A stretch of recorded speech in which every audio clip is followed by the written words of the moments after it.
Welcome to self-discoverywisdom.com, formerly known as Self-Discovery Media. On these podcasts, you're going to hear people who speak from the heart. They've taken the journey in life. Many things have happened to them, but they've changed it to happening for them. And in their strength, their courage, they've discovered their abilities and their wisdom, and they are now sharing it here with you. Do enjoy each show. We bring it to you with love and knowing that it's going to help you on your journey of life.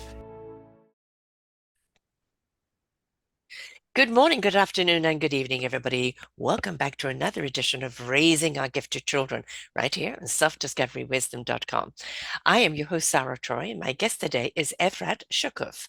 She has written a beautiful book called The Promises We Made, 3 Universal Soul Promises We Made to Our Children. What are they? Well, we're going to find out. She said she's a red-headed mother of 3, a shamanic energy healer, practitioner working with children, teens, parents, and families, and uncover the sacred bonds of parenting with the promises we made by Dr. Efrat Shokef, a heartfelt journey into the depths of unconditional love and spiritual connection between parents. I'm going to add grandparents and their children.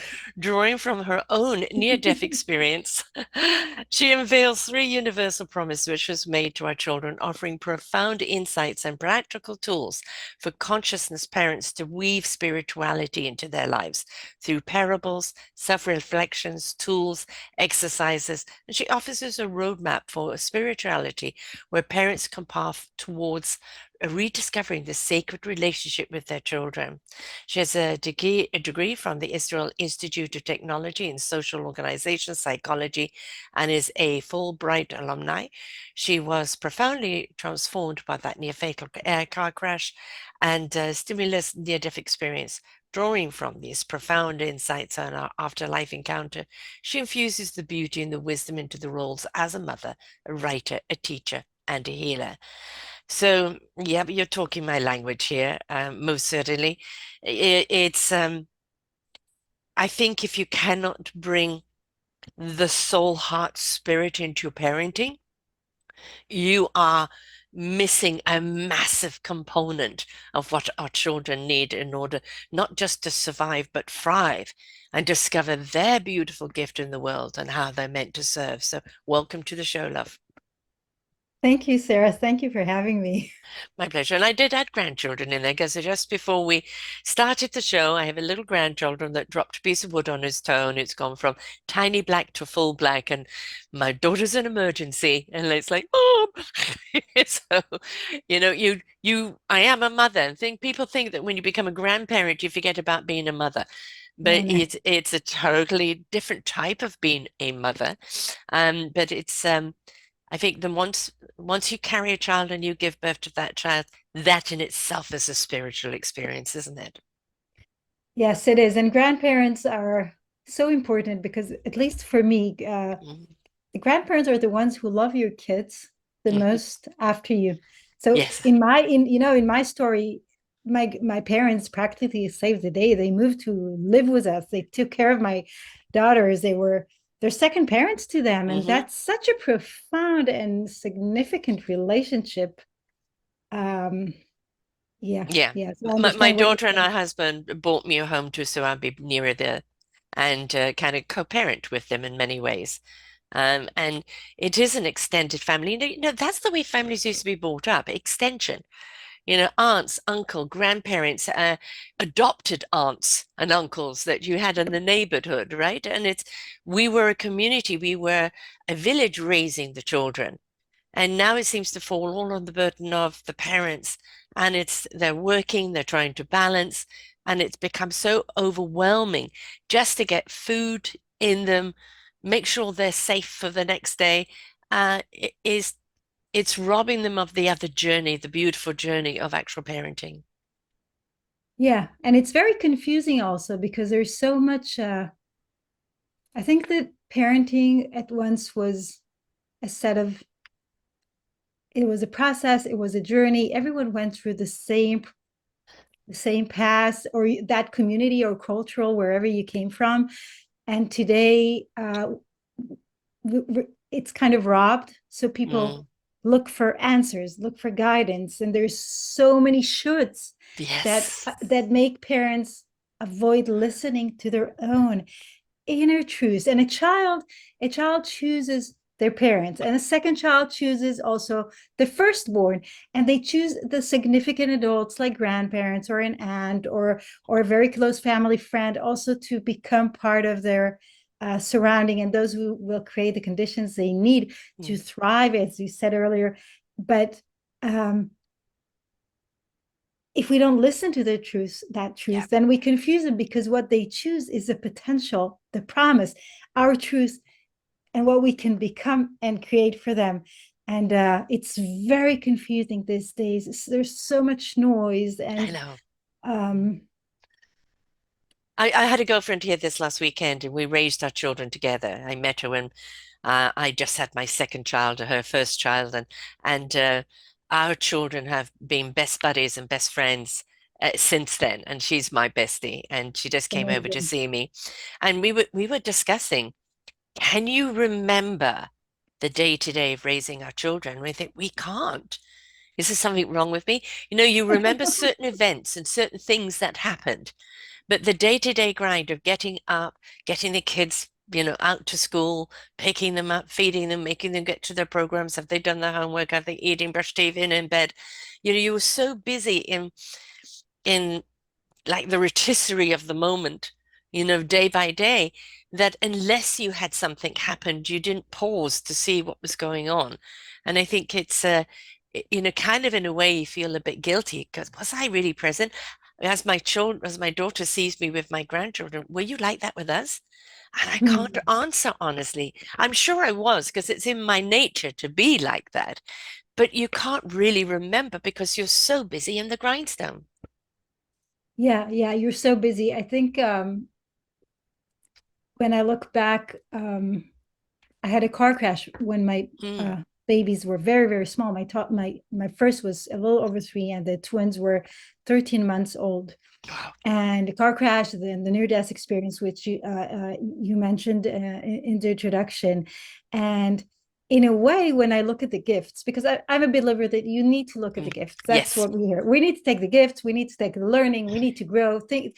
Maybe we don't want a car crash to happen, but if it No, no. happens, then let's Yeah, yeah, embrace yeah. everything that it offers us. Yeah. And it gave me time to look and Mm, observe. I was resting. I wasn't doing anything. I mm. wasn't participating. I wasn't the present. They had a present grandma, Yeah. and which was a blessing. And I hear that from a lot of moms who face various illnesses, Mm, challenges, that suddenly that shout that invites us to observe what's happening. mhm. And then you mentioned all the activities and doing, and we are present and we Yes. are there for them. Yes. But at least for me, I realized while healing and integrating everything um, that those doings were defining me as a mom. And Hmm. when we relate to that soul aspect, that spiritual aspect, the doing doesn't define us. Hmm. Who we are defines us. Our truth defines us as their parents. Their choice, your Mm. grandchild choice in your daughter, his choice in you as a present grandma. That's what defines the relationship, not what we do or not what we do, not It's when who we're we present be. or It's not who we present. be, right? Yeah. Yeah, Yeah. The yeah, beingness. exactly, Yes. I'm always saying it's who you are being and what you're doing by being, not, what you're doing to become be. No, it's the other way around. And exactly. the doing very often is the expectations that are put upon you either as Mm-hmm. a mother, as a woman, as a person, and the societal expectation. Well, you should do it this way, and you've got to do it this way. And if you don't do it this way, you will be judged. And those are all the shoulds and the doing. But when it comes from the heart and it comes from the soul, You're you just are present. being the parent, you are being the grandparent, you are immersed in that moment. And whatever you do is truly, honestly coming from the heart and soul. And that's exactly what they need from us. That's part of the Yes. promise. Yes. I wrote the book, and I wrote the book as focusing on the promises we made to our children. But just as it is the promises we made to our children, it's a promise we made to Yeah. ourselves to walk who we are, to be our essence. And then everything aligns. It's like, I believe your grandchild knows you're with him, although we are recording this Yes. conversation right now, Yes. because you're being present. You're present as an energy in his life, as Yes. a, And they and know he that, though hopes. they can't articulate it. Yes, Right, like no, he hurt himself not yesterday, the day before. I got woken up in the morning. Nana, Roro's hurt his foot, and he needs his Nana. And there we are on screen time. It's okay, darling. Okay, Nana's giving it a kiss and all of that. Because it's. You're right. They have no idea what they're feeling around them. They can't articulate that. But if they could, they would know. Oh, that's Nana's love coming towards me, right? exactly. And a lot of kids, it's interesting because a lot of kids, and I work with energy and children, a lot of kids do feel the energy and they can tell themselves, they know it's a love of Nana Mm, coming to them. They know they are embraced, but as you said, they don't have the language you're right. because it's something that is not, and I in many families I work with, it is part of the language, or we help it become part Yeah, of the language so that the kids can share what they're experiencing. And it's about talking. They see light, they see yeah. energies, they sense it, they see, and love is sense and love is felt, and it's in their cells because that's what we all are. Hmm. And And should um be, and should and be. That's where the yeah. should be. We should be love. Yeah. No, I think it's not about we should be loved. We are loved. We We are we loving. should Yeah, become aware of it. We're invited exactly. to become aware of it. We Yeah. become to walk the kindness and compassion and beauty Mm, of being loved.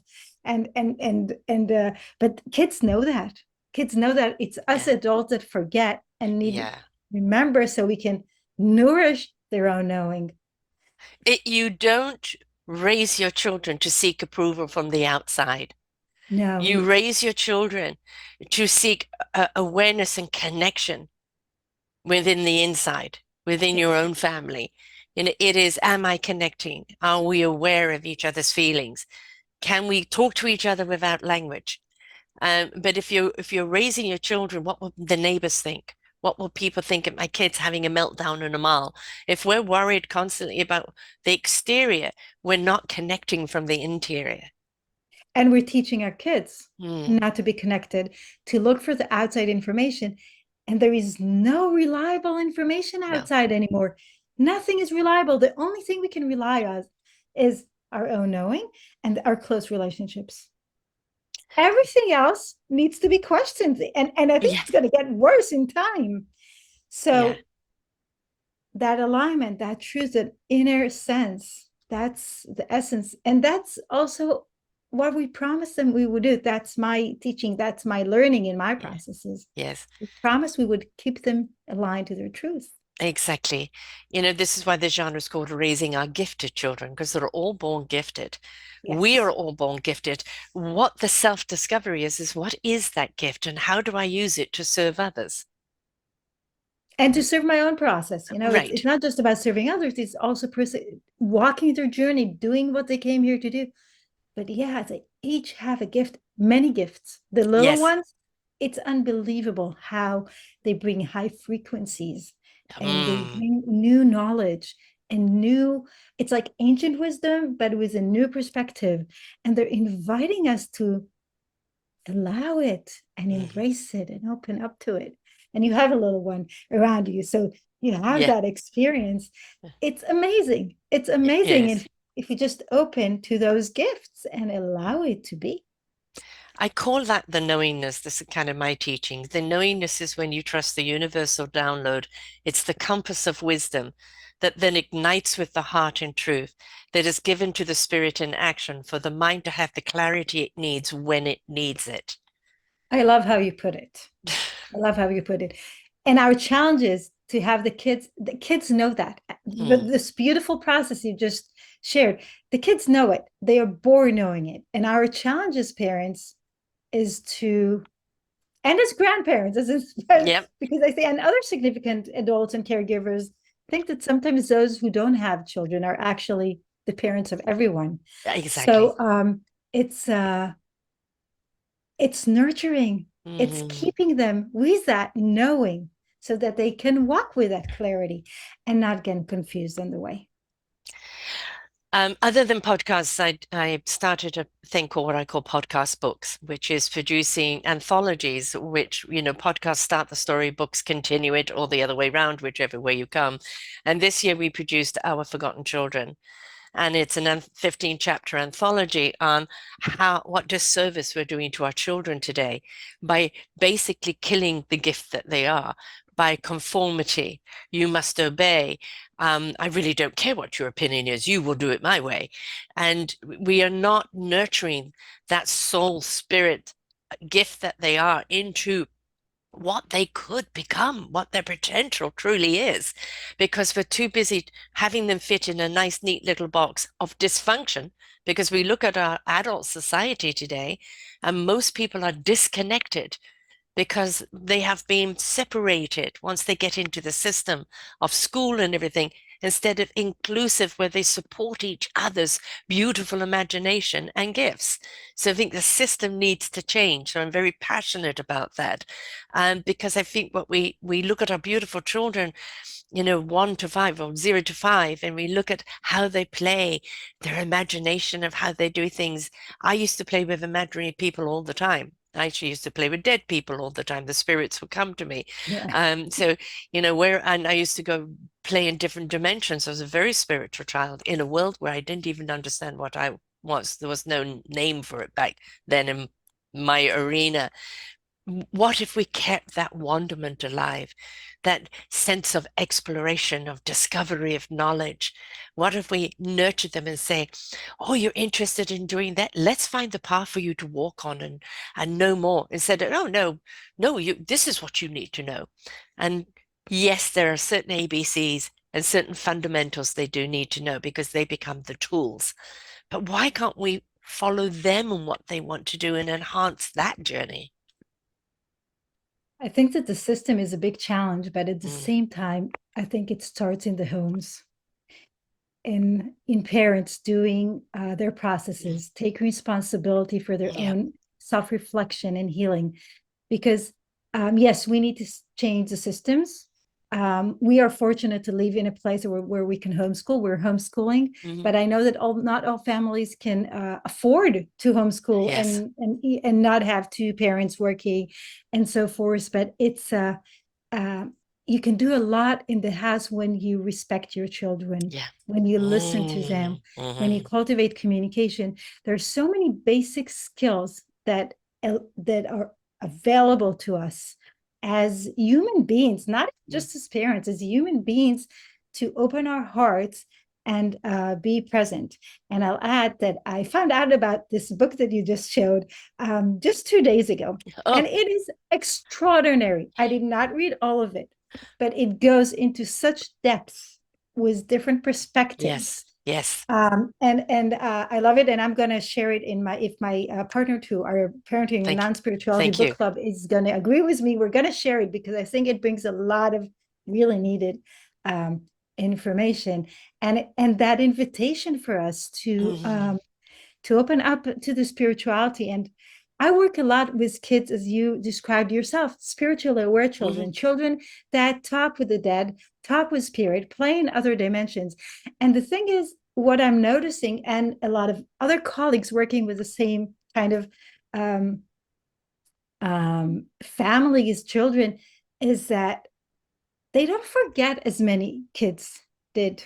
So they go to the school system, and the school system tells them, get into that Yeah. square, but they don't.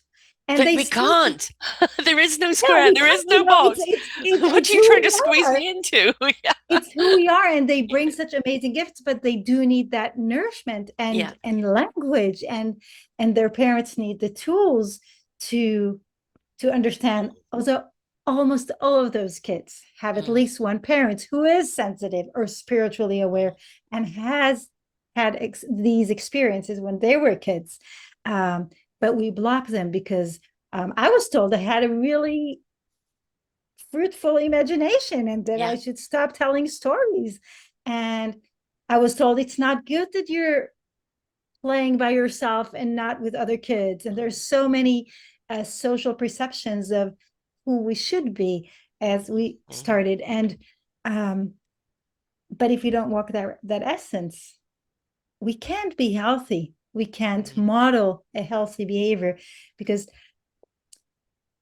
like I look, if I hadn't embraced my spiritual self, I have three intuitive, very intuitive, Mm, spiritually aware now teens. In the book I write, they're still babies, but they're now teens. mm. They need me to model a behavior of meditating, communicating, listening to guidance, then also respecting when they have to make a decision and give them the option to go and tune in, connect to their guidance and ask the question, even if I hear the answer already, Yes. just giving them that space of connecting to their own truth. So I think it's amazing that you still remember those experiences.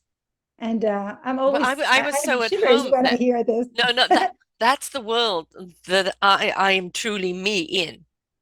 And because I turned 70 in a couple of weeks. So this, in that era, we really didn't talk about it. It really, I just It's thought everybody different. did this. Why can't other people see who I'm playing with?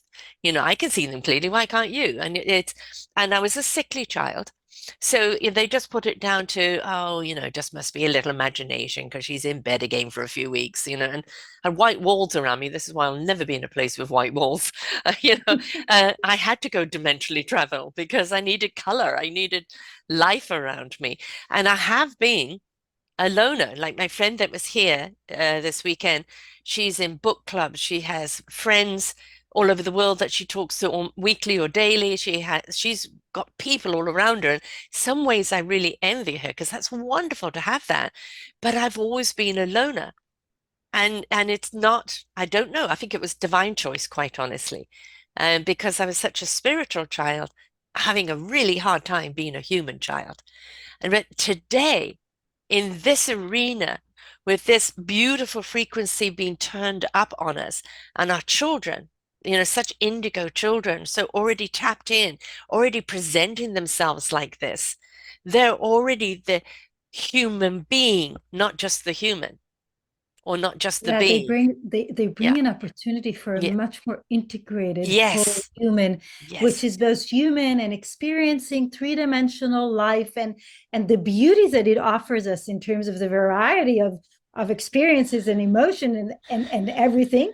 And then they're also with an ability to stay true to their Yes. spiritual self Yes. and be like travel journey in shamanic words we use like shamanic journeying, Mhm. traveling to other dimensions, Yes. come back, do their work assignment and travel again and communicate about it. Now it's not all kids and not all families accept it and Hmm. allow it.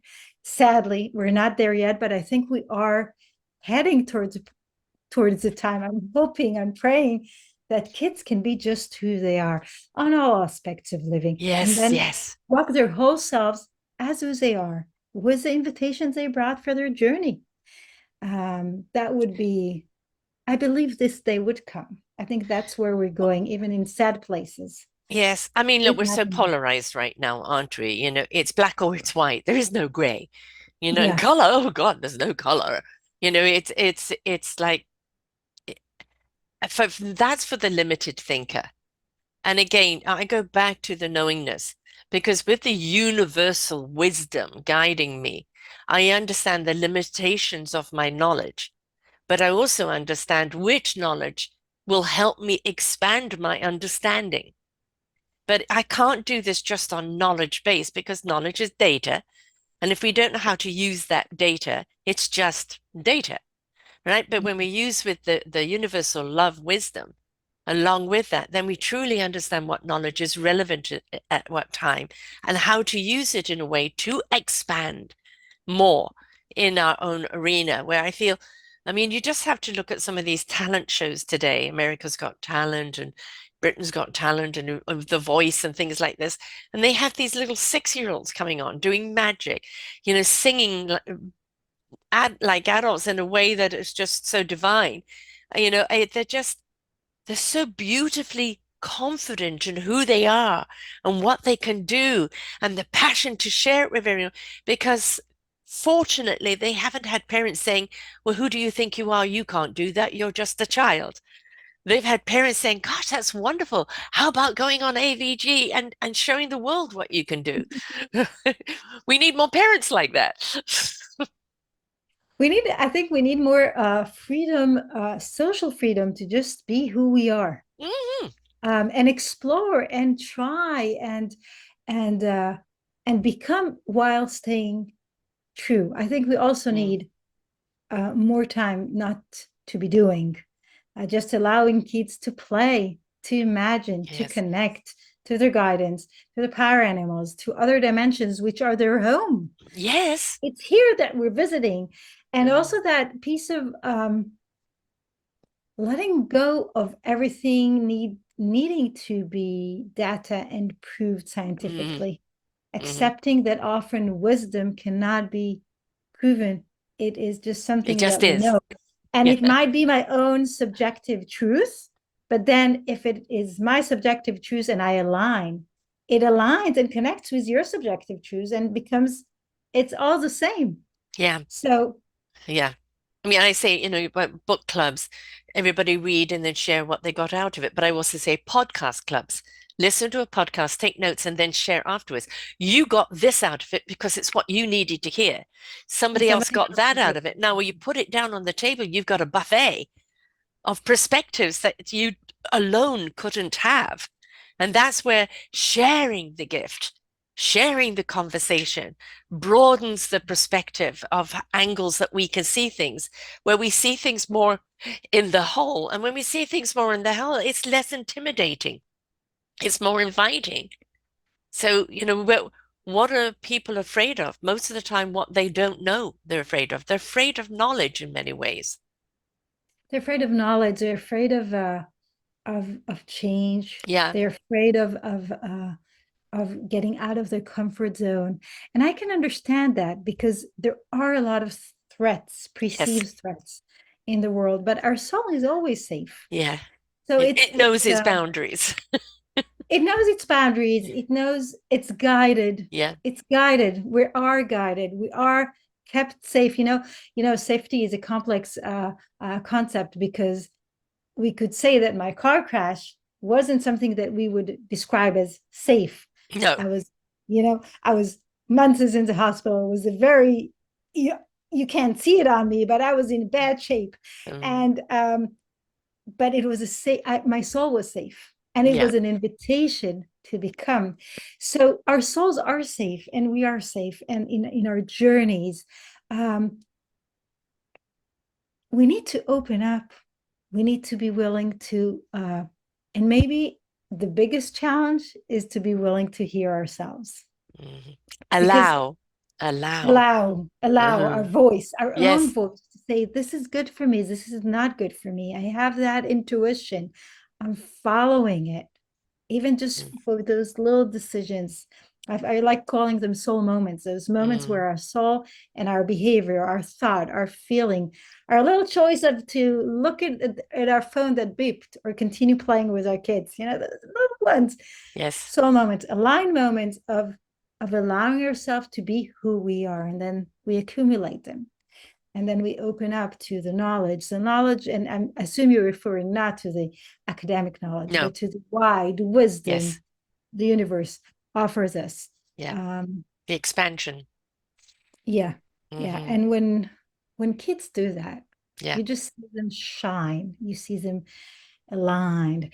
In our homeschooling community, there's one week where everybody comes to a local woods, I would call them forest, and the kids divide into groups and they have this forest activities, and you see all the kids come there and aligned they're aligned with the earth. They mostly walk barefoot and they can community. So earth and nature and the trees, everything cleanses all the noise, Yes. Yes. all the Yes. Yes. energies running around, Yes. and you see so many luminous ones, Mm. those who see energies, and a lot of them see energies and they know I see energies, so we have communication about it. And it's and my daughters see energies and they're like helpers in the groups at this stage. And it's just so beautiful to see kids aligned to their truth because it's what the community is about. It is. And they learn to then trust that. that Yes. trust, that inner voice, and that takes with them in the future. But I was talking to my little grandson because I have another one at 16-month old. He has Down syndrome. So he's behind on his learning. He's behind on being able to stand a few things. He's got a few things against him, like he's cross-eyed, so he's getting glasses. And I think once he can see things straight in front of him and not cross-eyed, it'll be easier. He has to have ear tubes put in, which will help with his balance. But he is just pure love and loves music, like any kind of music. This guy's boogieing away like crazy. And my other grandson, we storytell together. And we've got these stuffies, and we take these stuffies on trips. Oh, and we're going to go to China to see the pandas, and we're going to go here, and we're going to go there. And you just see, yeah, and then the expansion of the story as it goes. And we've been kind of around the world just with our stuffies doing something. And it's like, it's just wonderful to see that expansion of that mind. Because I think if they could trust that expansion of that mind, there will always be an inquiry, always in that wonderment of what life has to give, but also have the ability to hear the message that they're meant to receive. And stories are an amazing way to receive Yes, messages. yes, I like telling I call them stories from the heart, mystical healing stories. All chapters in the book begin with a mystical healing story related to the chapter. But my girls are teens, and they still sometimes ask me, "Mom, can you tell a story from the yes, heart?" yeah, And with I have a teen group, so we talk about just listening in and just seeing an image and allowing it to develop into a story. And when we tell stories and imagine stories with kids, that's part of the information that they're bringing in. yeah, So the journey in the story would take them where they need to work out, where the truth is. It would take through other dimensions. We can call it China, but it can be yeah, a completely exactly. other dimension or planet Yeah, that we're going through, and we're traveling.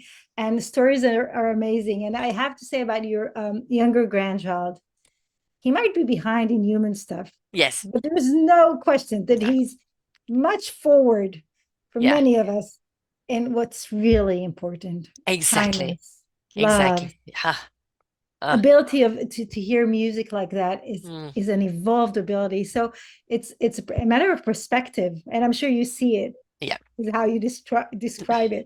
But it's gifts that we need. It's reminders for us of what's really important. I think, we talk about, the window of the soul, through the eyes and things. And there are some cultures who don't make eye contact.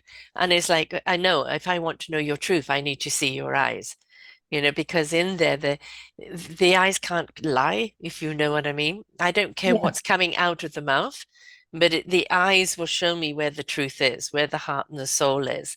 And for much of my life with the work that I've done, I've ignited heart and souls into who they Beautiful. really are, and, kind of a lot of the time by accident. Or just, that was my universe saying, I'm putting you here in front of this person, and this is what you're meant to do. Awaken them because they've got work to do and they haven't yet realized that the answers are all there ready for them, but they need to open up to accept it. And that was my job, even though I didn't know it was my job. Um, and and also That's helping what people children cross over. do. Yeah, exactly. And even as an adult, still doing it. People put in front of me that I am there to serve at that time period, again with the knowingness, not knowing. There isn't like, well, now I need to do this or do that with them. It is the universe will give me what I need to say and do. Universe always has. As a child, I'll tell a Amazing. teacher some sort of profound something. How did you know that? Can you say it again? No. Do you know what you just said? No. Well, why did you say it? Because you needed to hear it, right? And And kids do that to us. Some of them, mm, spiritual ones, some of them share their wisdom out loud, like you yeah, said, and they have no idea how yeah, profound what they said. They don't remember it, or they maybe remember, but they don't understand it. They see it just like as a simple question. yeah, And many of them just do it by their energetic presence. They walk as a lighthouse for others. They hmm, reflect the light. yeah, They push buttons. They stand and all those luminous buttons that others are being pushed. And you have to look at that child, and you don't know why you're looking at them, yeah.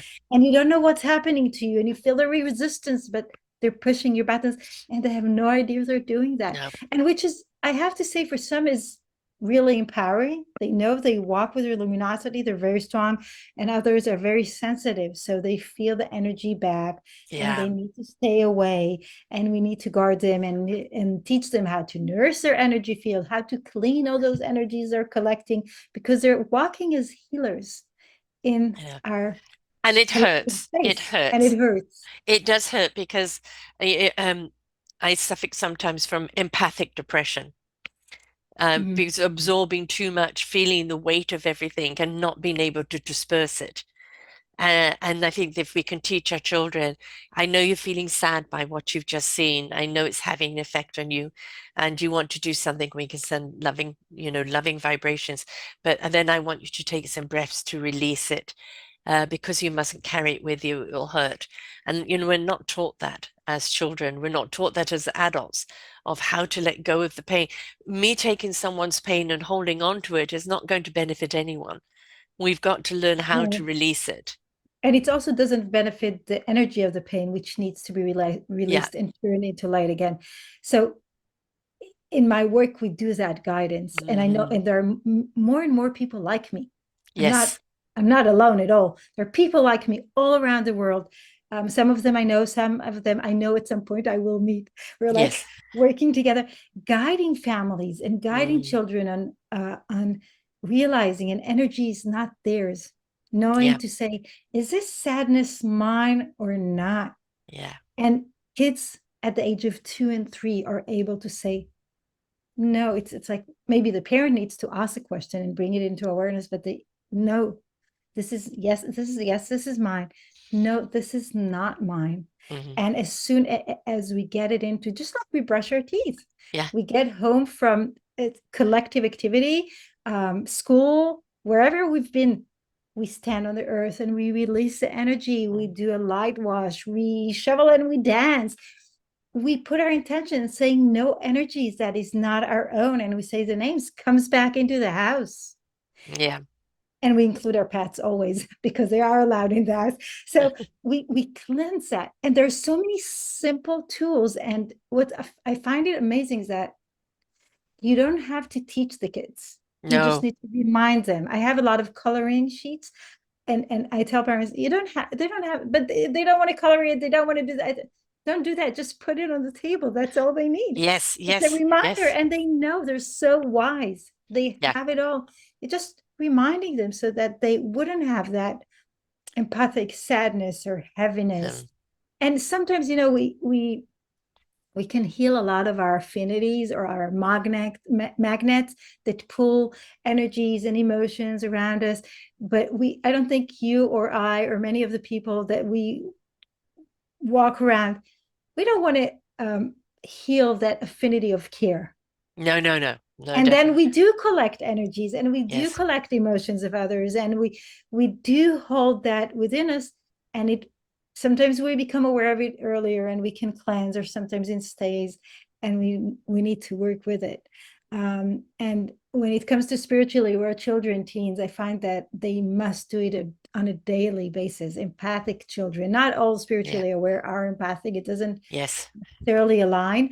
Many of them are sensitive and empathic and sense emotions. Others don't. They have other psychic abilities, Hmm. or but it's not always a combination, but they all need to know how to nourish their energy, just like we teach them how to nourish their physical. Hmm. Because then those situations that you're describing from your childhood Yeah. and as an adult, and now you teach that to others as well, that goes away.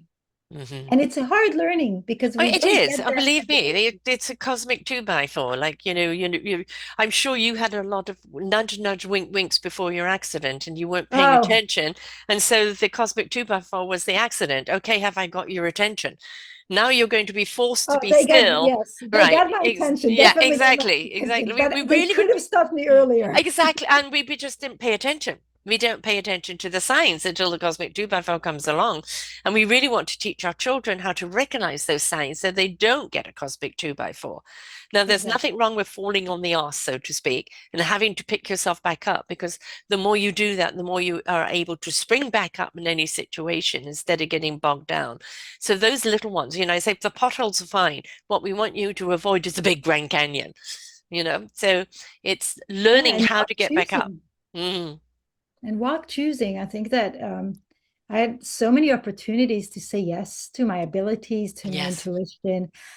I was ignoring myself, Yeah. as so many other people do. Yeah. But then I had it. It was a very clear invitation. You either show up, or you can't be the mother of your daughters. And that was the one important thing for me. I wanted to Yes. become the mom again and to find that definition of being that would make me their mom.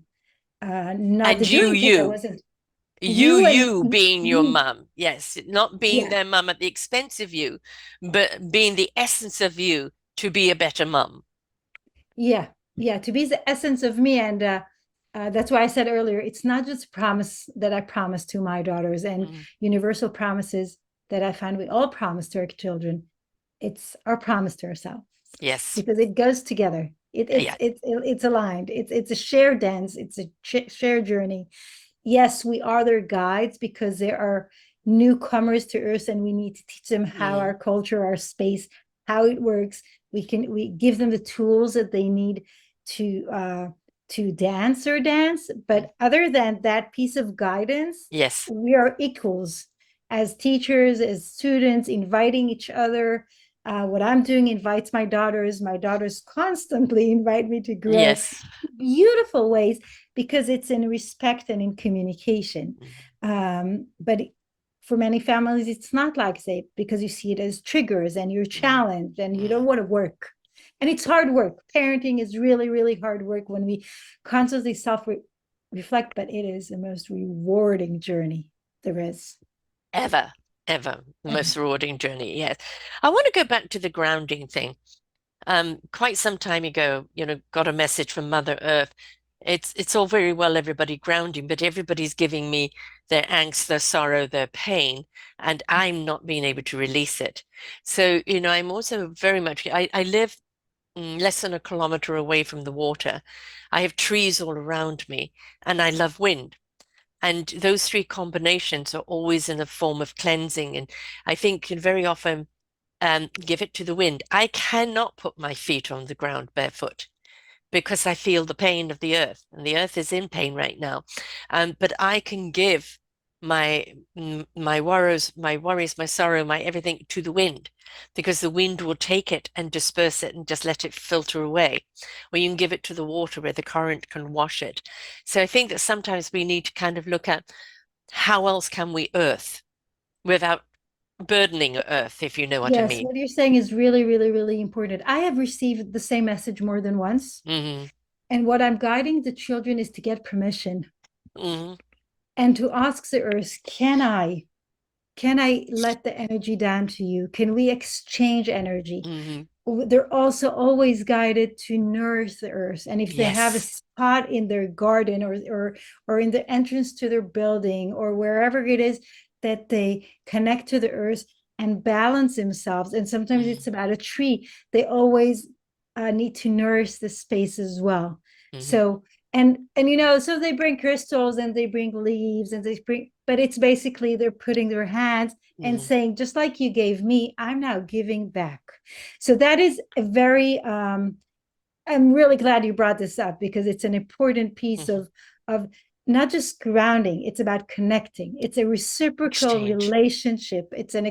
And it's a loving exchange, which is not always balanced. Sometimes we Mm-hmm. give the earth more, sometimes she gives back to us more.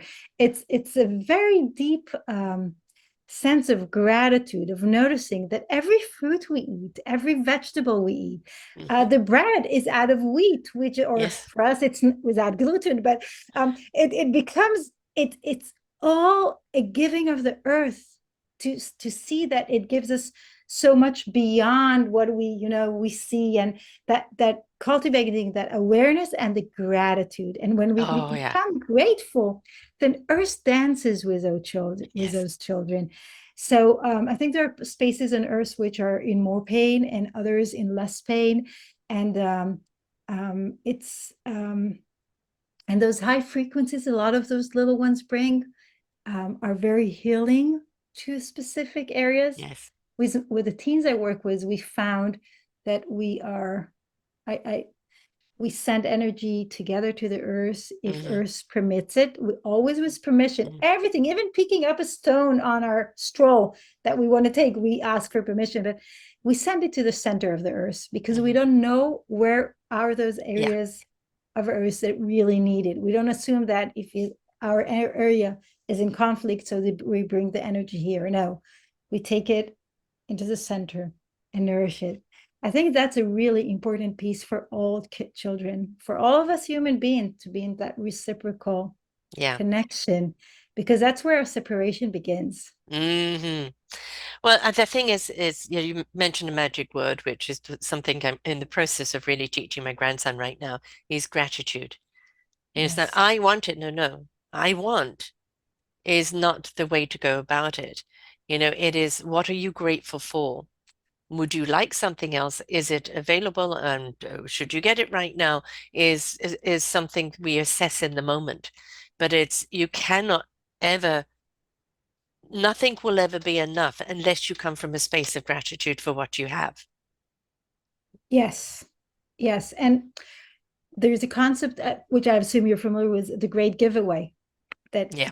we cultivate gratitude by by giving, Hmm. and giving and not expecting anything in return, Exactly. not in the literal and not in the energetics. We Hmm. show up and we try to serve. And sometimes we put boundaries because we are sensitive and Yeah. spiritually aware and we need to guard ourselves. But we're doing that out of nourishment and acceptance of who we are. And we give what we can give. And we give energy and we give space and we give an example. We give in so many ways. Hmm. And then that gratitude comes from within because we're grateful for what we have. We're grateful for the little elements. Um, and I find that amazing how when kids with the kids I work with, they need to reach a certain age to grasp the idea. Yeah. But many of them walk this way. We walk Mm. giving, and we're grateful for the giving, and then gratitude emerges. Yeah. And it's very hard when they see other kids Hmm. in their school or in their group, having candy, getting everything they want, saying like this polite thank you that means nothing Hmm. because it's not like the gratitude that we express Yeah, with it's an our empty eyes one. or with the Yeah. presence. Yeah. Yeah, but it's that expansion of being a human. What Hmm. does it mean to be a human? Yeah. Mm. Kindness, compassion, gratitude, reciprocity, Yes. Yes. respect. Yes. Yes. All of that in one gorgeous bundle. And you say that, when you really truly connect with your heart and you're always sharing that love of life, love of possibilities, love of who you are today, and the journey of how far you've got, love of the people around you, that love generator is forever turning out love. And the higher and the more and the deeper that we love, the more we heal, not just ourselves, but everybody within our vicinity. And if everybody could step up into that love, that state of love, come from the heart.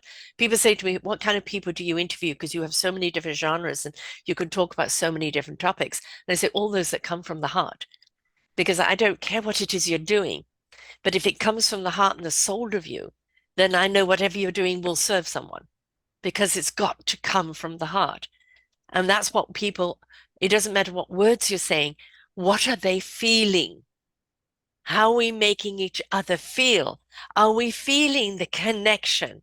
Are we feeling each other's essence? Are we dancing in the spirit of our beingness? Because when we're in that state of being, we are illuminating, but we are also unstoppable with what we can create and achieve. But it's got to come from the love generator and the soul compass.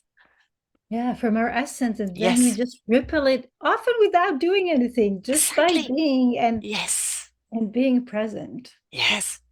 Oh, I mean, the gift of the present is in the now. Yeah. Right? When we're present in the now and we're truly conscious, which took an accident for you to be present, right? And took a few, cosmic two by fours along the way in me raising my children to be present in those moments, is to understand the gift of the present and just the absorption. of where you're at right now. And sometimes it's a check-in. Hey, you're not very present right now. You're very That's an disconnected. invitation. It That's an is. invitation. And we wouldn't Yes. know we are present and Hmm. aligned if we hadn't didn't have those moments. But we want those moments to be small. We Yeah. want to be on the journey. It's like being on the journey and in the now of each moment of it. Really fully present and present for our kids, present for our families, presence for our processes, for the healing that we need, Yeah. present for accepting that we're not perfect and we're never perfect at because Are we we're meant to glowing for be? change. Whose idea of perfect? You could be absolutely perfect for someone, and then you're not perfect for No. the next person. This, Yeah, but that this, accepting it within us yeah, at that moment, not trying to no, perfect answer all those moments. Yeah, yes, yes, just really being and yeah, living and loving and it's amazing how that it's part of, I needed that whole process to learn it, but yeah. when we're aligned and we are coming from that place of love and this joy that we're having, for me, it's the same joy that I felt in my near death experience. Hmm. It is living, that's for me, living heaven on earth. I Yeah. was trying to figure out how do I share my story with my daughters. It's not by telling them my Mm. story or now they read my book, Yeah. but it's about giving them creating those conditions that they need Mm. so that they would be so aligned and attentive to the love that they are, to their beauty, to their own truth, that they would feel that joy of heaven, that Yeah. joy that I felt in the near death experience, and I'm feeling in those aligned soul Yeah. moments. Another magic word is word I was just about to bring up. Joy. Joy, Right. yes. Now, when our children are in play, they're in joy, right? And they're laughing, they're giggling, they're chasing something, they're doing something they love doing, they're in joy. We've forgotten as adults what joy is. We've forgotten about those beautiful, simple moments. And when I used to counsel, I would say to people, go out into nature, in the woods or along the ocean shore, feel the breeze running through your hair, the ocean sound as it kisses the beach, the rustle of the trees. They're speaking to your very soul as the breeze runs through them. Dogs chasing a ball, kids chasing the dog. If it does not bring a warm smile to your face, then I'm afraid you're not alive because you can't help in those moments to feel the warmth, feel the joy, feel the smile. And if it makes you smile and makes you feel warm, prescription is repeat. Yeah, I think that unfortunately a lot of adults are it's not just it's not just that we forgot how to feel joy. We don't have that memory. We were structured Mm, to we weren't allowed to feel yeah, that really true joy, not just happiness of the yeah, moment and having fun, that true joy of children's play when they're just in the now and they're aligned to who they are. yeah. And sometimes you go to the beach and you feel that, and that memory awakens within you and you want more of it. And sometimes you Mm, need to go through some healing yes, or some sort of processes so that you wake up. But it's I guess it's for us adults, it's a choice to heal and embrace joy and create those moments that fill us with joy, because I believe that we're meant to, and it's the right of everyone to live in joy for 24 hours exactly. a day. To be a better parent, you need to nurture yourself. Your cup needs to be so full that it runneth over. And Yes, and that as you're parent, giving, you're in that giveaway because you're constantly, yeah. just giving. Yeah, yeah. And unfortunately, what happened with me and happens with so many parents, we're so busy doing because of the expectation of life. We are on constant depletion. What happens with depletion, mentally, physically, emotionally, spiritually, you start breaking down, Yeah. right? And now you're dealing with the burden of illness or sorrow or this or that. And then you're raising your kids with struggle, and that's what they're seeing: struggle. Life is a struggle. Life is painful. Life is sad. Instead of life is joyous and filled with possibilities. And when we come from a place of joy and gratitude and love and kindness and compassion and caring for one another, we are truly enriched and abundant. So we owe it to ourselves as parents to find that and to replenish ourselves so we can be better parents for our children. And it's just not just about owing it to ourselves in terms of self-care for ourselves. It's Mm, And when we do that, we Yes. model the possibility, and Yes. we communicate even before our cup is full, and we can just give and be fully present and loving, just taking care of ourselves, or choosing, or just becoming aware that we want to change something, already communicates energetically to our Mm, kids. Possibility is my choice, love is my yes. choice, Yes. expansion is my choice, and maybe I'm not there, but you are, and stay there, because I'm communicating to you that I'm trying to reach Yeah. that same spot. So even our small efforts, sometimes parents say it's so hard to change, there's so many elements. Breaking down to the very little choices, and just start walking, you already keep your kid in alignment to themselves, because that's the energetic communication. No words need to be said, no explanations, no it takes me time, I'm an adult, I'm busy, I don't want to heal, I'm resistant. None of that, just that choice is so important in the communication. Yes. Most certainly.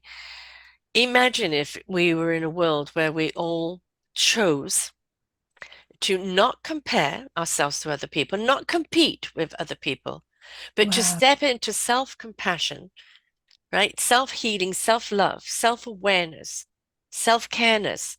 And we chose to live in that frequency and that vibration. And that vibration of that essence of who we are then resonates out like a ripple effect because we chose to. So there's two C's I don't like. Competition, leave it for the Olympics. Comparison, maybe I'm comparing two sweaters that I want to wear, but it never should be to do with humans. Do not compare yourself to someone else. Don't compete with what somebody else is doing. You can be inspired because inspiration begets invitation. I am inspired of who they've become. I'm inspired by the program that they're using in getting there, but I'm not meant to become them. They're already taken. I need to be a better version of myself, and maybe this program will help me get there because we have to participate in our own healing. We have to participate in our own choices. We have to participate in the awareness of self. And if we We can have to teach that, participate in life. in life, Children are not taught to be participating in life. Others cook for them, and they're yes, told, don't get into the kitchen because I don't want to clean after you. But they won't learn how to prepare mm, the food. And food is such important yes, information of what we enter our body. It shows, this makes me feel good. It doesn't make me feel good. This is how I want to prepare it. This is how I prepare things for other and take care of her. It's like an example of participation. Don't participate. Or you mm, have school, you have your homeschool, and you have your schoolwork. So kids are so busy that parents, and I understand why, I yeah, don't have that choice because we're homeschooling, so it's a different system. But I see my friends, and they say, okay, I can't have them do chores. I can't have them help around the house during weekdays, because they come back at 5 p.m. from school and they still have their homework. And I want them to have a moment to breathe. And that's like the system, but they're not participating in life. They're no. passive. They're And I, as passive. far as I was concerned, I would get rid of homework altogether. Oh yeah. Totally, because the homework is the participation in the family. It is like, oh, you can do the laundry or you can wash the floor. My grandson gets up there and yes, he makes a mess. Mum brings out a bowl and he pretends to cook and help and this and that, and he loves doing it. Yes, is there a mess to clear up with? Yeah, but that That's how he participation in that. learns. He has a fake vacuum cleaner, so when she vacuums, he's right behind her vacuuming along with it, right? And that is how they learn. And there's so many cultures, Japanese culture, in the school, they don't have janitors. The kids clean up themselves. They learn how to do this. They learn how to cook their own lunches and everything. What we're teaching them is the value of participation, contribution, and I had another word there, which is just completely gone, and it was right there, very big, but it'll come back. But it's also a capability, right? So learning these skills and tools, the gratitude of if somebody else does it for them, you're very grateful because you know what it's like to do it. But if we don't teach our children how to do it, they're never going to be grateful for what's done for them. And then they're passive again. Yeah, And with all the devices and everything, that's a challenge that we yeah, anyway deal with. And it's part of life. It has a lot of advantages as well. But being active, being a yes, conscious choice maker on your life. This is good for me. This is not good for me. This is aligned. This is not aligned. But without participating, and it starts with the family, at least in my perspective, then how would they know? How would they learn? Yes, How yes. would they learn their what they want to become? What is their truth? What is their gift? It's all about experimenting in every field possible. So many people I've interviewed that have gone through the redirect in life. Um, Cosmic 2x4 came along and, pushed them into a different direction. And then they suddenly realized or remembered the passion of when they were a child. There was one, Cheryl Fink. Um, she always, as a child, wrote stories, wrote little books, absolutely loved doing it. And she went into advertising and she loved, the job. It was very creative, but it's very, very intense.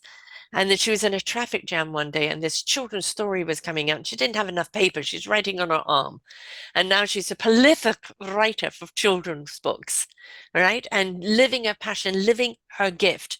And again, conformity, no, you must go and get a real job. You can't do this, you can't do that. You've got to conform. This is what society wants out of you. And instead, if we nurtured her writing and all of that when she was young, it's who knows where she would have gone with it. We're never going to know unless we actually invest in our children. What is it you love to do? Well, what can we do with it? How far can we go with it? Is it going And to take you children in another show those direction? gifts. Yeah. And we always ask adults, so what did you like to do when you're a Yeah. child? What made you come alive as a child? Yes. And but when we observe them, when we just let them, Yeah. again, it's just nurturing. It's like we forget, and then we need to remember. They don't need to go through that forgetting. Yeah. They Exactly. just need to be nourished as who they are, Yeah. with the gifts, with the challenges that maybe they offer in order to grow and become conscious, choosing adults, humans.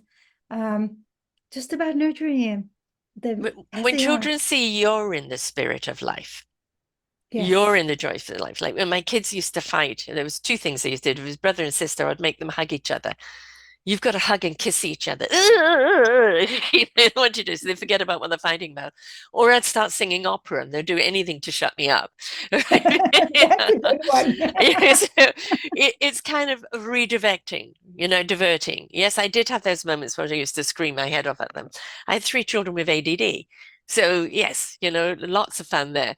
But and there were times where I was just beaten down and couldn't take any more. But I had a very tumultuous marriage as well, so that didn't help.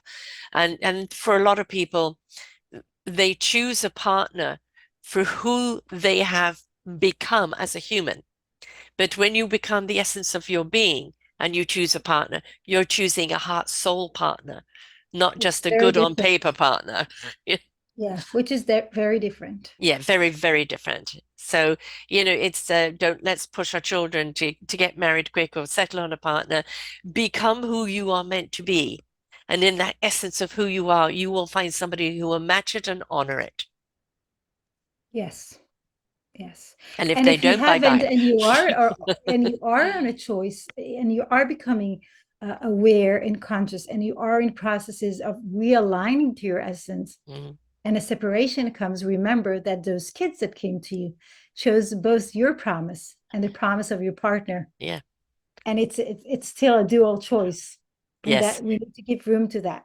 Yeah. And Yeah. allow them when I divorced, I said to my children, they were teens. And I said to them, your relationship with your father is your relationship. It's got nothing to do with me, and it's got nothing to Yes. do with my relationship with him. In fact, they told me to divorce him, actually. So it was kids' the family decision. But we've, since then, which is 23 years ago, we've walked our daughter down the aisle together. My son just got married a month ago, and he was there at the Congratulations. wedding. Thank you. He waited until nearly 40 to get married, but he got there. And uh, we see each other occasionally at, family things. Um, and I'm very glad that four things he gave me, three beautiful children, and a forcing in that cosmic 2x4 to discover truly who is Sarah and what is her purpose here. And that's a gift both to you and the world. Yeah, because when we are who we are the gift to the world. mean, it's not just our children being the gift of the world. We are, because we're in our divine essence of our beautiful skill and what it is we're meant to share. Back to, we are here to contribute. We are here to serve one another. We are here to share who we are. And it's in that that we serve everybody, because then they equally serve us back with their beautiful divine energy, with the gift of who they are. And we live in that beautiful resonance of energy that cannot harm others, for to do so would be to harm ourselves. And by that, we help raise a frequency where people are deep down challenged, Yeah, and they need the help of something pulling them up of their own yeah, misery, and then becoming who they yeah, are as well.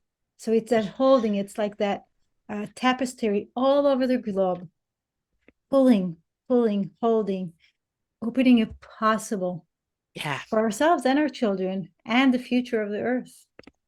Most certainly for the future of the earth. And I think this is why we're seeing so many. I mean, you know, in my chapter in the book, which is the last one, I talk about children who are gay, or children of different religion or binary or whatever. And we're seeing kids nowadays go out and stab people for fun because they want to feel something, because we've let them down. You know, Yeah. they don't know who they are, they're lost, they have no identity, and then they buy into this rhetoric of hate and loathing, and it's us against, you know, me. And it's if we fill them up with self-love, with purpose, with, you know, with joy of life, Feel then the they couldn't difference. go and do that. And it's like, if we're seeing our kids doing that, it is us that have let them down. And this is what we need to look at in society. It's not about bad kids, bad kids. It's about, There is no bad kids. no, no. And you know, we can't always say bad parenting, though there are bad parents, but they are injured parents. They're people that had something happen to them and they haven't repatterned or reprogrammed to do it any other way. So subliminally, they're imposing the same pain that they got from them as children. So again, systems, we need to look at these patterns, look at these programs. Is it really serving us? Is it really serving us as a society? If we do not nurture and support our children from the moment they're conceived, then we are going to get the society we get, which at the present moment we can see is so divided and so full of hate, greed, opulence, loathing, and it's so sad It's to see. wounded. It's Yes. so wounded. And we can step into that other side, which is so full of, and this is the difference. Hate is constantly hungry. It's going after to be fed all the time, and it's angry and when you're in that state of love, You're that full. true, we are, we're a deep breath, right? There's no piranhaism at all, because we know we are love and we recognize the love all around us. What do we want our children to have? That, not the other. I hope to that. So the book, The Promises We've Made Our Children. So this is, or the promise was made, three universal soul promises. So what are the three universal soul promises that you have made to your children that you are um, applying now? So we talked about all of them, Hmm. but not in the words I share in the book. My process of wanting to share the near death experience in the heaven and finding that joy and becoming and understanding what is that, what makes me my daughter's mom in their essence, brought to the understanding of what spiritually or parenting it is, and do the three first promises, which I share in that book. I'm already with a download of additional ones, Hmm. which we touched upon as well. But the first one is truth, just Yeah. being aware of how in so many, and I give a lot of examples and stories within the book, and weaving a lot of tools that parents can use both as exercises and within the text, a lot of tools that can allow us to become aware of our kids' truths, our truths, and then helping them cultivate this truth. How do we not tell them you don't like bananas because Hmm. yesterday they didn't like bananas, Hmm. or when a child doesn't want to go to the arms of an aunt, which they feel the energy, and it doesn't have to be a bad energy, just not aligned to their Mm, energy at that moment. How do we respect that? How do we, and by respecting that, we're telling them your truth matters. mm, And it starts from the moment they are born, even before. So that's the first promise. The second promise, like briefly going over them, is about cultivating attentiveness, because if they mm, don't stop to breathe, they will not notice the posts and signs they put on their own path. Now, we can ask for others' advice. So, what do you say, mom? Should we do this or that? But mom never knows better than you, even your mm, mom, because I don't even, I can't, I don't know the signs and posts that I set for my journey until I reach that post and say, oh, that's a sign mm, I'm on my path. So we can maybe figure out some of what our kids brought. We learn them. We walk together. There are shared aspects. Not everything mm, is shared, and mm, the only way for them to know their signs and posts and what their journey is about is to be attentive. But we can't know our truths, which is the first promise, if we don't stop to breathe and know how to listen. And that means encouraging kids to gaze, encouraging them to communicate with their guidance.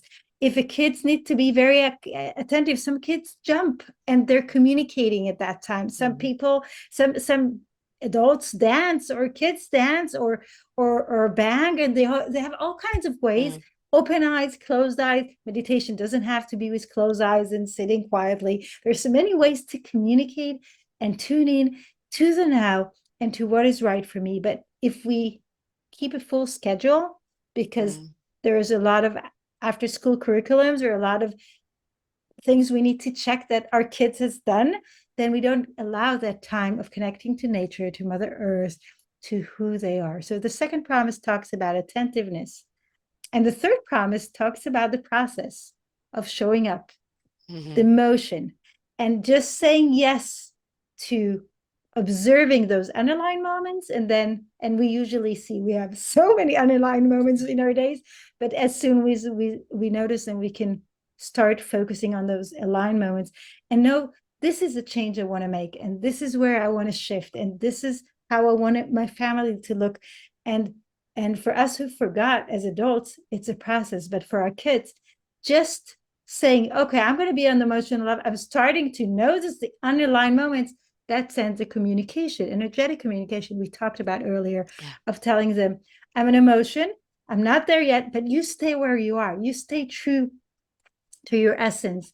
You become who you are, and don't let me confuse you. And that's the Mm, shared journey. So that's like very briefly the three promises. It's not anything new.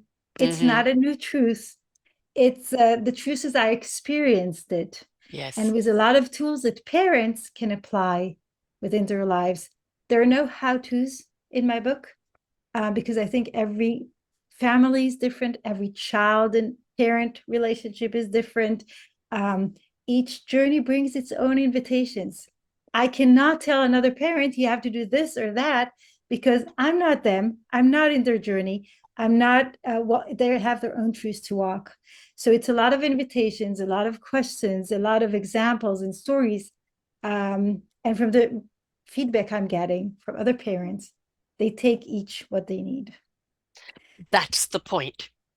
That's the Yeah. point. When you do with Our Forgotten Children, as you read it, I think there's a couple of chapters you're going to love, and one of them is Dawati Bastido. She teaches children how to meditate, Oh, listening to music, and how to tune in and be present. And this is that's something we so don't teach. important. So important. And another one, she did 1,000 songs every single day for 1,000 days. She wrote and did a song. Then, just to add to it, she then added 1,000 children's songs. So every day, straight from her head, out on the music, she presented a children's song, which now she's put into 5 albums, where you can, which apparently I had the impact of. It's just, I don't know how people are going to listen to the music. The words are in the book. And I said, QR code. Yes. So now you just click on the QR It's code and all it takes you to available the now. song, right? Yeah. I just discovered QR codes at that point. And so the short songs. So those short ones for children to kind of, get into, nothing long, kind of fun ones. And this is the reason I invited them to be in the book, because it isn't all about the big, profound, Dr. Seuss or this or that or anything. It is about those little things that can engage our children in a way, and at the same time giving them tools and skills to navigate their own lives. And And that's when the it's point of simple it. stuff, then other parents can pick up and say, "Oh, maybe I'm not going to write 1,000 songs, Yeah. but I can dance 1,000 dances, and I Yeah. can smile 1,000 smiles, Yes. and I can do this and that with my kid because that's going to bring us into attentiveness and connecting and communicating and being aligned and knowing our truths." So those simple examples are those that invite us as other parents to Hmm. explore our own dance. And you I'm know where looking you're forward at. to reading Oh, everything. no, Yes, I would love to get some feedback from you. Please do send me I some will. feedback I on it. will. And your book, it sounds like it would have been perfect actually for you to have been a chapter, but there will be a book two coming out next year. So I think having a chapter in Tranquil. that book will be perfect. Absolutely. But I think that your children are still teens. But my kids are all older, they're 35 to 41. But it's the satisfaction of a parent when they're introducing you to other people, right? Hmm. And my son will, this is my mama, but she's your mama too. She's all hot, right? And then my other daughter, this is my mom, she's spirit, because she sees my spirit more clearly. And the other one, this is, my nana, this is mom, my nana. I mean, the proof that they I brought have me home. tears. Yeah, and this is It's so this is when beautiful. they know they, think I'm odd and kind of not neurotic, but just like I don't think they've really summed it up, but they know I'm different. I'm very, very different.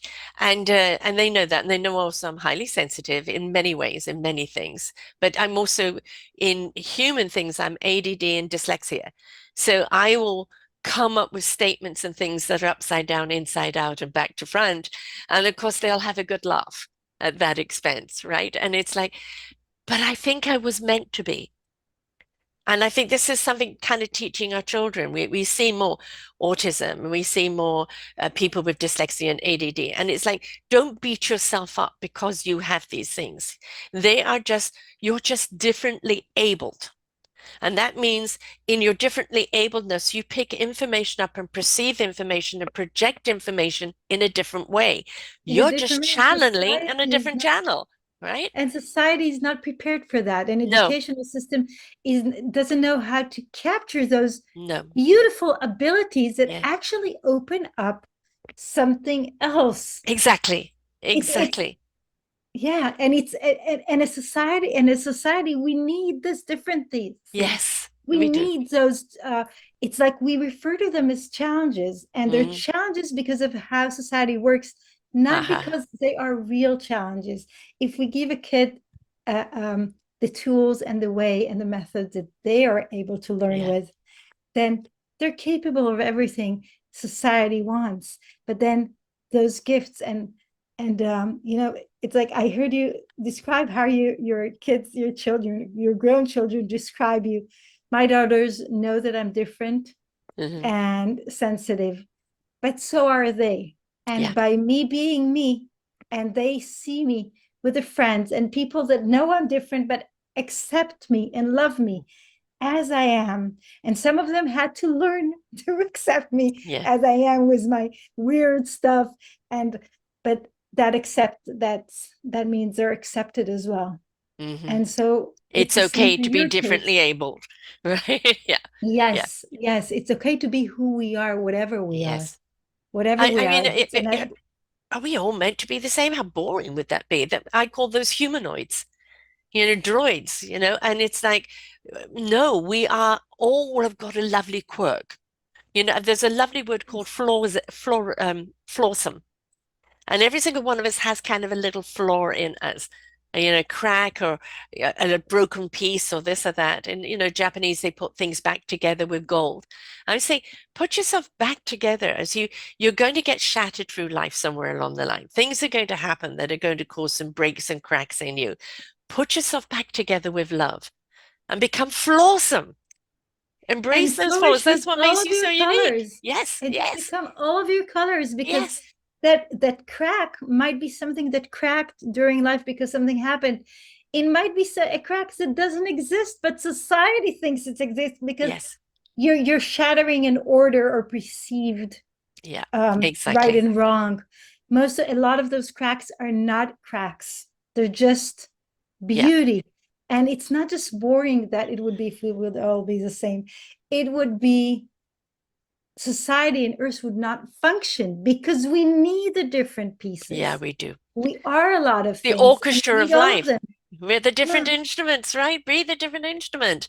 That's what makes an exactly. orchestra up, right? If it was all one strings or pianos, It wouldn't be. no, exactly. It's okay. And I think, the biggest struggle I've had in life was trying to fit in as a human being of what people wanted. And then realizing I will never satisfy them because I can't be that person. It's And not who you finally are. embracing who I was and saying, I am what I am, as Popeye says. That's And what we it's want to teach hard. your kids. Hmm. Yeah, it's hard being who we are if our parents are not who they are and Yes. are not opening that door. And a lot of our parents did their best, but they were also Uh-huh. structured by society. So it's changing and breaking the cycles and really, really trusting what we know. And people know, everybody knows, Yeah. just saying yes to it. When you are aware, you begin to care, Mm, right? When you're aware, oh my God, I used to do that. Oh, I don't like what I did. Well, you're aware and you care enough to now know I will not do that again because I'm aware. I will consciously do something different. Don't beat yourself up for what you did because you did what you did under that expectation or knowledge you had at the time. Now you know differently, you can do differently. yes. And if you fall, then Pick try yourself again. back up. Exactly. Yeah. Right? Babies don't learn to walk by suddenly getting up and miraculously walking, right? We've all fall flat on our ass, and we've all got to pick ourselves back up again. Even now, even when we are truly in our essence. And it's like, stop persecuting yourself, Yeah. right? Yeah. It's like Just dust yourself off and get back up and start all over again. Now, how do people get the book and how do they reach you and what do you offer them? So the book is available on Amazon, The Promise We Made, Three Universal Soul Promises We Made to Our Children. And it is also available you can order it to your small bookshops. I like small bookstores. Yes. So you can order it also it's not, most stores probably don't have it in stock, but you can ask your store to order it for you. And you can find a lot about the book and articles, free resources, a lot of guidance, everything you can think of related to spiritual aware parenting. Even if you don't find it, you can email me and ask for it on my website, which is by my name, www.efratshokef, EFRATSHOKEF.com. And everything is there. That's the place. And also connection to social media. Everything is on my website. That's the easiest way to find me and everything that I do and And offer. you have that free gift. Yeah, that free gift, I personally love it and my daughters love it. These are three ebooks that you receive once a week, and each one of them offers a simple tool. And those tools, many of, especially spiritually, we're parents, a lot of them, it's tools that we're familiar with, but there is an explanation of how we share that tool with our children. What guidance do we need to give them? What should we be aware of in sharing those tools? It includes a lot of instructions, step by step, for the parents, for the children, coloring sheets along those various tools. And of course, it's free, and you're welcome to enjoy it. And again, if you have questions, just email me. I always answer all emails. And of course, to get that gift, just come to selfdiscoverywisdom.com and put in her name, EFRATSHOKEF, and her show will come up and you'll be able to get that free gift. And of course, her website again, www.EFRATSHOKEF Shokef.com. And you'll find that also on her social media, Facebook, LinkedIn, Pinterest, and YouTube. And you can find all of that there. And obviously put in her name on under Amazon, the promises we've made with her name on Amazon, and the book will come up. But of course, if you come to the site, all of those links are right on her show page. You just have to put her name in the search engine if you don't see it up on the sidebar, and all the information is there. We it is odd to say it, but at the same time, thank you for the car crash because it put me on another trajectory. Sorry I didn't get the message beforehand and I had to get it in such I a heard you way. both. Right, Yes. right. But at the same time, we learn to be grateful for those things because they did stop, reset, relook, Yes. redirect, right? Yes. And pay attention because when you know where you are in the now, you have a better vision of where you want to go. But if you're confused where you are now, everything is just confusing in front of you. So that sometimes that, whatever it is, whether it's a nudge, nudge, wink, wink, which what we would really prefer you to pay attention to, but Always. Always. not the cosmic two by four, but most of us get the cosmic two by four. And don't beat yourself up when you're in that cosmic two by four and feel guilty because you're not being able to do this and that. This is your time to really look and reassess and go, what can I do differently and where is it coming from, head or heart? And we want it to come from soul heart, not from the head. The head receives the instruction from the soul heart. Oh, yes. That's the way it's meant to be. So Yes. thank you. Beautifully said. Thank you so much for being here today.